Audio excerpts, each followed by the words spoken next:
All right, good afternoon, ladies and gentlemen. It's your favorite animal scientist, Mr. Kester Amos. We are back at Ayekbe in Ogun State, where we're building mainly snail farm and poultry.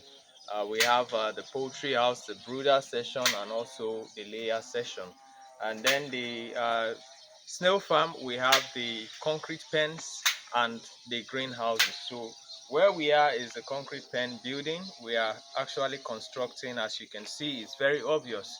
So these are the parts that we have actually covered. Like you see, this is complete. The pen is open like this. You can see, because we have not roofed it, you can see the water inside there, but it's going to be roofed very shortly. And before it got to this stage, this is what it looked like. So you can see what it looked like before we started putting up these nets and the rest. So this is it. So it's well sealed. So the whole of these parts, you can see we've not done anything. We've not done much actually. And meanwhile here we've done a good number of covering. So this is where, of course, we do the breeding, and the eggs will be laid here and will be hatched here, incubated and hatched and transferred to the greenhouses. So these are the greenhouses.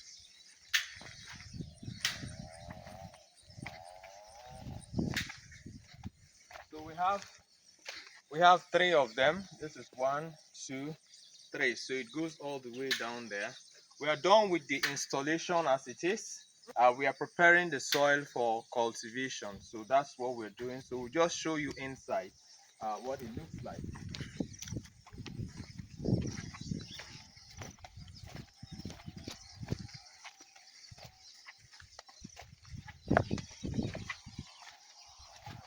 Okay,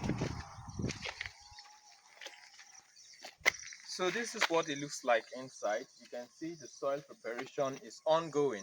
So once the soil preparation is done, we'll begin to cultivate the vegetables that are suitable for snail consumption inside here. We've already installed the sprinklers, so you can see the sprinklers inside on both sides. So this is going to keep this place moist. Every day it's continue to go into it's going to be moist. It's more like a rainy season every year inside here, because snails are cold-blooded animals and they prefer a colder environment to when it's very dry. So when it's dry, they do what we call estivation, which is a period of dormancy that results in loss of valuable growing time. Because they remain dormant, they feed within themselves and they don't grow, they don't lay. So in order to keep them active, we must ensure that this place is being watered on daily basis, and that is why you see the sprinklers installed. So we have all the greenhouses like that. We can just show you this one, then we'll move on from the snail to the poultry. So you can see this other one too is something similar. The soil preparation is ongoing. uh, so it's just for us to do the cultivation, and that will be it. All right, so that's about the snail pen. And here is the brooder house for the poultry, and that is the high-rise laying system. So we'll just walk you through both of them and show you what is going on in there. All right.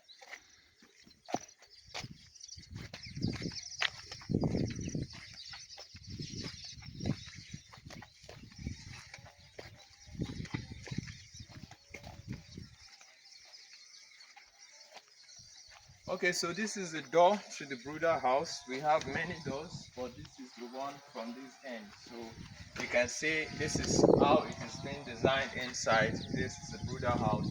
If you don't know, you think it's a battery cage system, but these drains or trenches are constructed because we're going to be brooding the birds in cages. So that's why you have one. Come inside. We have one, two, three here. So the cages where the birds will be brooded will be placed upon these trenches. So that's why it's designed like that. This is not where we're going to keep the birds until they start to lay. They'll be laying on the high rise. So we'll take you to the high rise. So this is mainly the brooder house, where the birds should be kept for the period of 1 to 14 weeks old before they are moved into the battery cage for laying. All right, so let's show you the high-rise structure.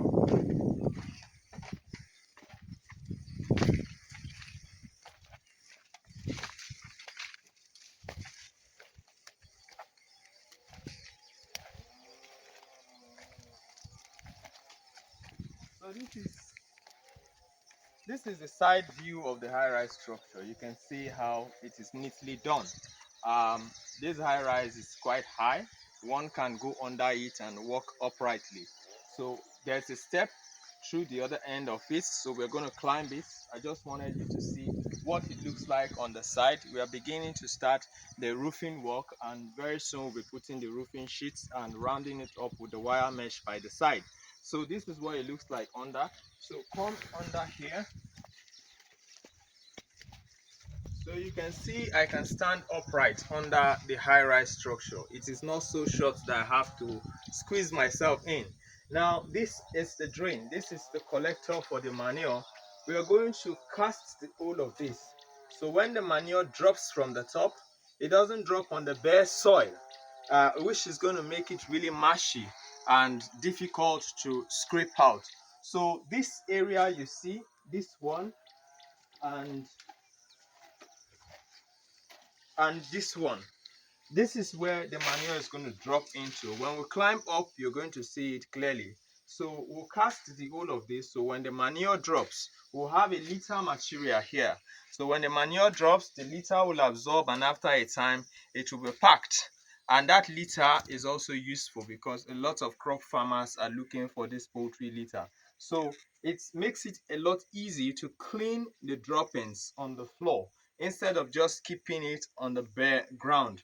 Like many high-rise structures are built like that, in a situation where they only care about what is up there, but down here the droppings fall on the bare ground, and it makes it very difficult for you to pack it off. So that is why you see that we've constructed this drain and this one, so we can do the casting. So once we finish casting it, then when we install and mount the cages, whatever comes down here, we pack it off easily. So let's take you up now.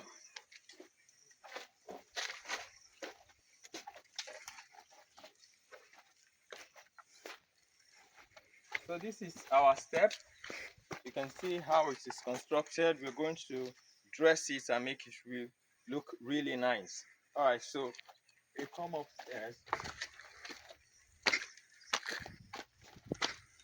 So this is the passage to the entrance, and here is the door to the high-rise structure.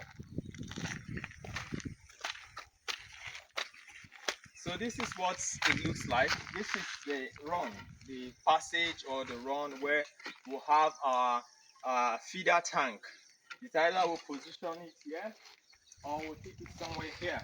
So there's going to be a tank outside, and that tank is going to send water into the tank inside here, which is going to in turn feed the cages. So we call it the feeder tank. So here is where we're going to mount the cages. So you can see it's designed for 120 beds cages, foreign cages. So the cages are going to stand here, and the workers can always move along. So the droppings from the cages goes right down. So that's how it's designed. And of course, we talked to you about the floor, what we're doing there. So once the droppings go down there, it's easy for us to pack it off and dispose it and probably sell it off. So this is the middle walkway.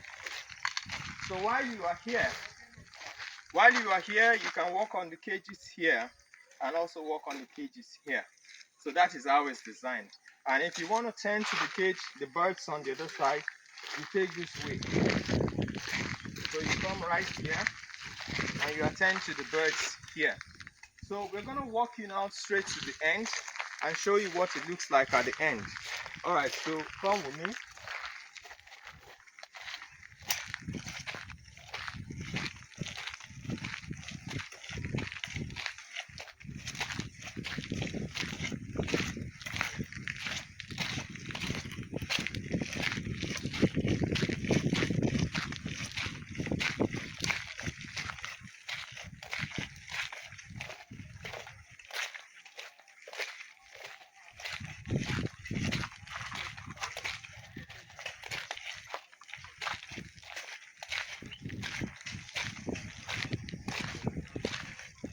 So come closer.